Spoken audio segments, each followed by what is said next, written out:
Hey guys, hello and welcome to my channel Shantan official. তো অনেকদিন পরে এরকম একটা ব্লগ করতেছি আমার বাইক নিয়ে, হোন্ডা এক্স ব্লেড।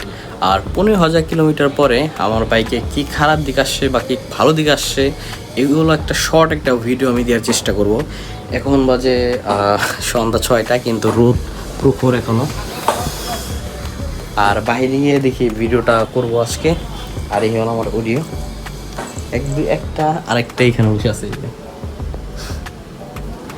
যাই হোক, তো এখন আমি বের হই বাইক নিয়ে, আর আপনাদের বলি যে ভালো দিক বা খারাপ দিক 15,000 কিলোমিটার পরে।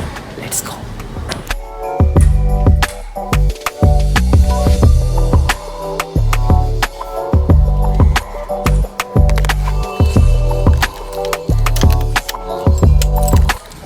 যাই হোক, আজকে 15,000 কিলোমিটার পরে আমার বাইকটি এখন কিরকম কন্ডিশনে আছে বা কি কি চেঞ্জ করা লাগছে বা এর ভালো দিক বা আমি কেমন পেয়েছি, এটা আজকে আমি আপনাদের দেখাবো এই ছোট্ট একটা ভিডিওতে।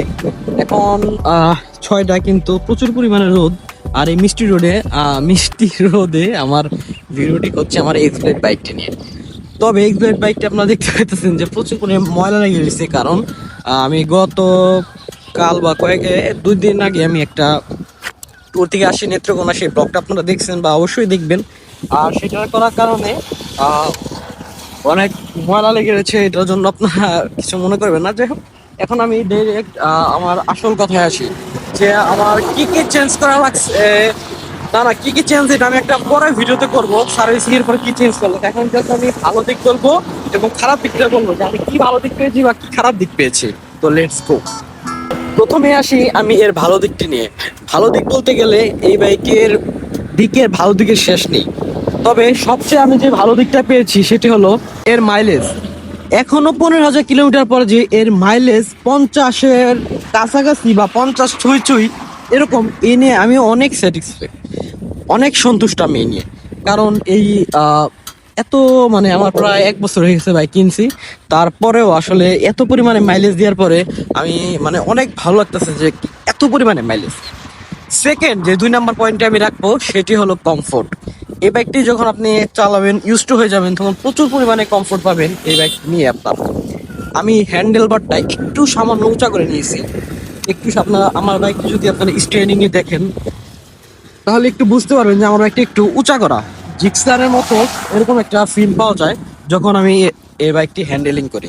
3 নাম্বার যে দিকটি দিব সেটি হলো ব্রেকিং কন্ট্রোল। এটার ব্রেকিং কন্ট্রোল অনেকটা জোস, কারণ আমি এতদিন চালাম, এত ট্যুর দিলাম, তারপরেও এই ব্রেকিং কন্ট্রোলটা যে এত ভালো। আমাদের কিন্তু নন এবিএস, আপনারা যদি লক্ষ্য করেন এটা প্রচুর নন এবিএস, তারপরেও কিন্তু এর ব্রেকিং কন্ট্রোলটা যে এত ভালো তা বলার বাইরে। অবশ্যই নন হান্টারকে ফলো করে দিই। যাই হোক, এর ব্রেকিং কন্ট্রোলটা অনেক জোস, আর এটাই আমি 3 নাম্বার রাখবো। 4 নাম্বার যে আমি পয়েন্টটা রাখবো সেটা হলো এর কন্ট্রোলিং। আপনারা যারা বলেন যে এগুলোর কন্ট্রোলিং ভালো না, তারা বাইকটা কখন চালাননি, আপনারা অবশ্যই চালাবেন এবং আপনারা দেখবেন যে এর কন্ট্রোলিংটা কত ভালো। যাই হোক, এই 4টা পয়েন্ট আমি বললাম, আরো অনেক পয়েন্ট আসলো কিন্তু এগুলো আমার মাথায় আসতেছিল না। এখন আমি আসি এর খারাপ দিকটা নিয়ে। এর খারাপ দিক খুবই কম, তারপর আমি বলি। যখন আমি কাদায় যাই বা এরকম বালিতে আসি, আপনারা দেখতে পাচ্ছেন এই যে এই চিকন টায়ারটার জন্য আমার প্রচুর সাফার করতে হয়।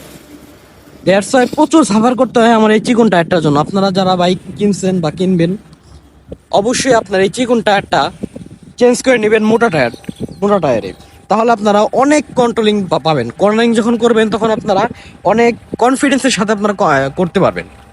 যাই হোক, এভাবে অনেকদিন পরে ক্যামেরার সামনে কথা বলতেছি, একটু নার্ভাস টাইপের আছি, তাই একটু ক্ষমা দৃষ্টিতে দেখবেন। যাই হোক, এর সেকেন্ড খারাপ দিকটা হলো এর পিলিয়ন, যে সিটটা রয়েছে, এই পিলিয়ন সিটটা অনেক শক্ত, হার্ড। এই পিলিয়ন সিটটা প্রচুর পরিমাণে হার্ড।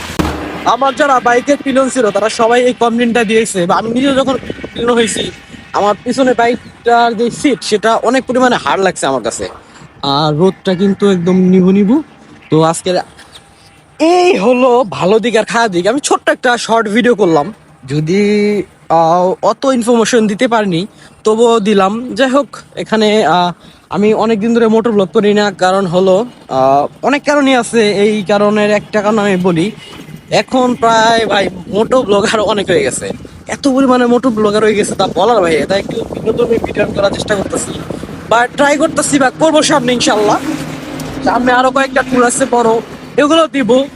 আর আপনার এক্সব্লেড বাইক সম্পর্কে আর কোনো কিছু জানা থাকলে আমাকে অবশ্যই বলবেন, এবং বাইকটা ওয়াশ করানো লাগবে আজকে। আর সামনে আমি ডিটেল সহকারে ভিডিও দিব যে কি কি চেঞ্জ করানো হয়েছে, লাইক আমার বাইকের যেই পিছনের যেই ব্রেক ব্রেক যে তোলাটা থাকে সেটা চেঞ্জ করা হয়েছে। আর আরেকটা খারাপ দিক আমি যেটা বলবো সেটা হলো এর বাইকের ইঞ্জিন সামান্য একটু পরিমাণে হিট হয়। এক দুয়ে বেশি চালালে, মানে গিয়ার একে বা দুয়ে বেশি চালালে এর বাইকটা অনেক হিট হয়, মানে হিট প্রডিউস করে অনেক। যাই হোক, এই হলো ভালো দিক বা খারাপ দিক। আর আবহাওয়াটা আশেপাশে অনেক সুন্দর। এটা হলো ঢাকা নিচা মহাসড়কের বাকি আমার ক্ষেত্রে যেই হাইওয়ে সেটা। যাই হোক, that's the all my video. যদি ভিডিওটি ভালো লাগে থাকে অবশ্যই লাইক করবেন, শেয়ার করবেন, সাবস্ক্রাইব করবেন আমার চ্যানেল শান্তনু শেয়ার করতে। তো সবাই ভালো থাকবেন, আল্লাহ হাফেজ।